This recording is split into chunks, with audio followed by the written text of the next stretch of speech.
Most of the schools and districts that I work with aren't really choosing between two different PD providers. They're choosing between whether or not to solve the problem themselves in house or to just kind of carry the problem a little while longer. Because honestly, sometimes carrying it can feel a little bit easier than trying something new. By the time that most people reach out to me, it's not because they don't care.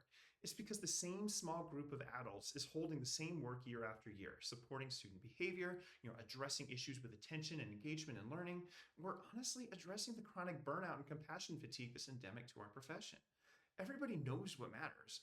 Very few of us, though, who work in schools or districts have the time to make it usable, to make it classroom possible, while also doing the actual jobs that we're hired to do.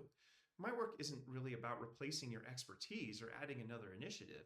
It's about making what you already believe in easier to do on actual school days. We're going to slow things down. We're going to make it a lot simpler. We're going to build shared language and tools that your staff can actually use and live out loud. Most schools, honestly, they can do this work in house. What can be trickier to do, though, is to step back far enough to see what's getting in the way and why we haven't already done it at this point.